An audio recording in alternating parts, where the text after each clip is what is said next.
नमस्कार विद्यार्थी मित्रांनो.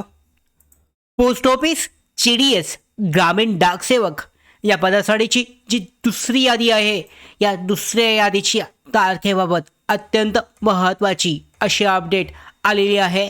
या अंतर्गत ही तारीख जी आहे आपल्याकडे जाहीर झालेली आहे. खूपच महत्त्वाची अशी अपडेट असून यामध्ये पहिल्या लिस्टमध्येच मोठी बातमी आहे. फेक उमेदवार जे सापडले आहेत याबाबत सुद्धा आपण आजच्या व्हिडिओमध्ये जाणून घेणार आहोत. त्याचबरोबर जी कट ऑफ आहे ही प्रत्येक कॅटेगरी प्रवर्गणी आहे किती खाली येते, 50% असलेल्या उमेदवारांना निवड कोणत्या ठिकाणी होण्याची संधी मिळते, ही सगळी माहिती आजच्या व्हिडिओमध्ये जाणून घेणार आहोत. व्हिडिओ पोस्ट ऑफिस CDSसाठी अर्ज केलेले दुसऱ्या मेरिट लिस्टच्या वाट पाहणाऱ्या सगळ्या उमेदवारांसाठी खूपच महत्त्वाचा आहे. नवीन असाल नोकर भरतीच्या यूट्यूब चॅनलवर तर सबस्क्राईब करून घ्या. त्याचबरोबर बेल आयकॉनला क्लिक करा म्हणजे सगळ्या महत्त्वाच्या अपडेट तुमच्यापर्यंत वेळेवर पोहोचतील. तर सुरुवात करूयात. पोस्ट ऑफिस CDSसाठीची दुसरी मेरिट लिस्ट ही कधी येणार आहे? अपेक्षित तारखाच्या आहेत 3 एप्रिल किंवा 4 एप्रिल 2026 नंतरनं ही मेरिट लिस्ट यादी लागण्याची शक्यता आहे. वेळ जी आहे संध्याकाळी 5 नंतर किंवा रात्री ही मेरिट लिस्ट जी आहे येण्याची शक्यता आहे. आजची तारीख आपण पाहिली तर 31 मार्च. मार्च महिना संपलाय. पुढच्या 2 ते 3 दिवसामध्ये ही यादी जाहीर होणार आहे. सगळे वाट पाहणाऱ्या उमेदवारांसाठी चांगली संधी आहे. चांगली ही आनंदाची बातमी गोष्ट आहे. 3 किंवा 4 एप्रिल या 2 दिवशी संध्याकाळी तुम्ही यादी चेक करायची आहे. त्याबाबत तुम्हाला चेक करायची किंवा चौकशी करायची गरज नाही आहे. आपण आल्यानंतर सगळ्यात अगोदर तुमच्यापर्यंत पोहोचवणार आहोत. लगेच याबाबतची व्हिडिओ आपण घेणार आहोत. तर पहिली लिस्ट ही उशिरा रात्री 11 वाजल्याच्या नंतर आली होती.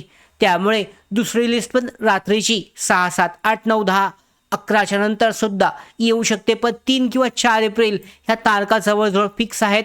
याच तारखेला हे यादी जाहीर होण्याची सगळ्यात जास्त शक्यता आहे.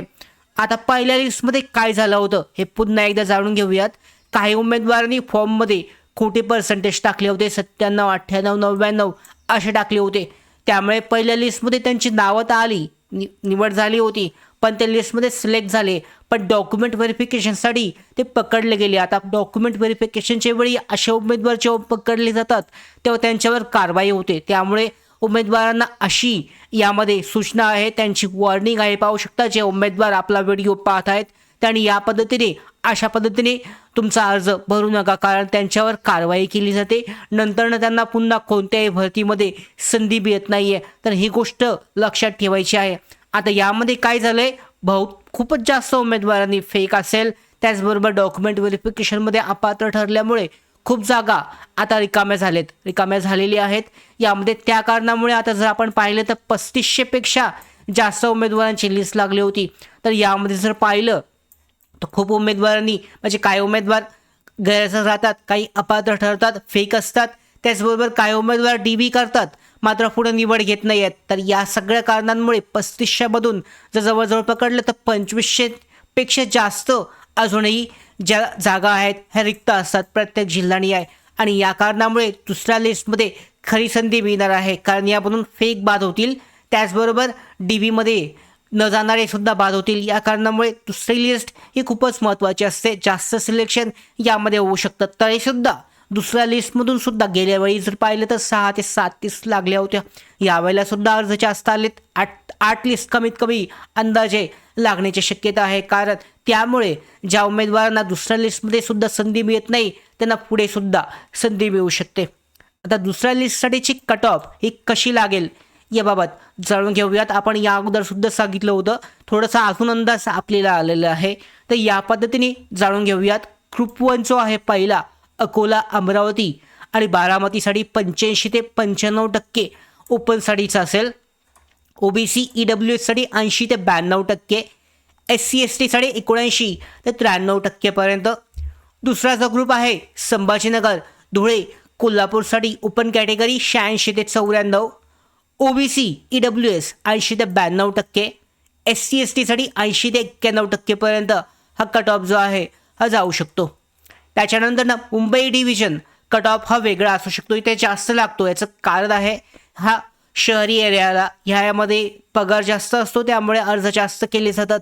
ओपन कॅटेगरी असते 80 ते 90%, OBC EWSसाठी 91 ते 92% SC STसाठी 85 ते 92, PWD थोडा कमीच येतो 70 ते 80%.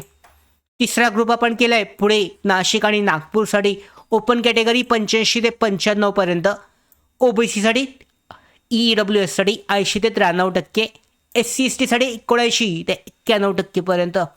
यानंतर चौथा ग्रुप आपण केला आहे रायगड, रत्नागिरी, ठाणे, पालघर या जिल्ह्यांसाठी जर पाहिलं तर यामध्ये ओपन कॅटेगरी 86 ते 95 खाली आला, OBC EWS 80 ते 91 आणि SC STसाठी 79 ते 88.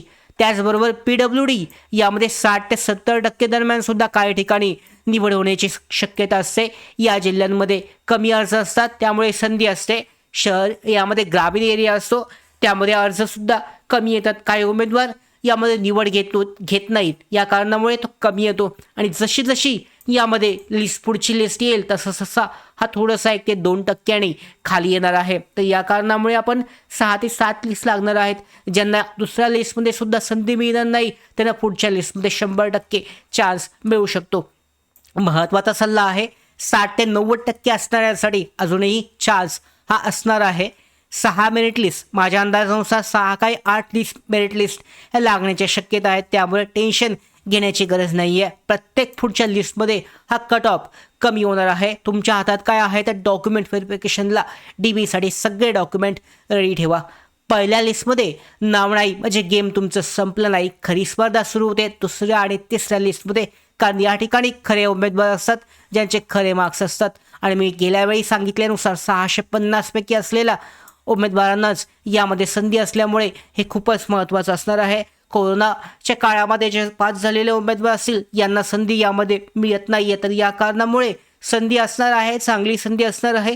लवकरच मेरिट लिस्ट जारी होईल तेव्हा सुद्धा आपण या संदर्भात अशाच व्हिडिओ अपडेट देणार आहोत. सगळ्या महत्त्वाच्या अपडेट अशाच मिळवण्यासाठी नोकर भारतीच्या यूट्यूब चॅनलला सबस्क्राईब करा.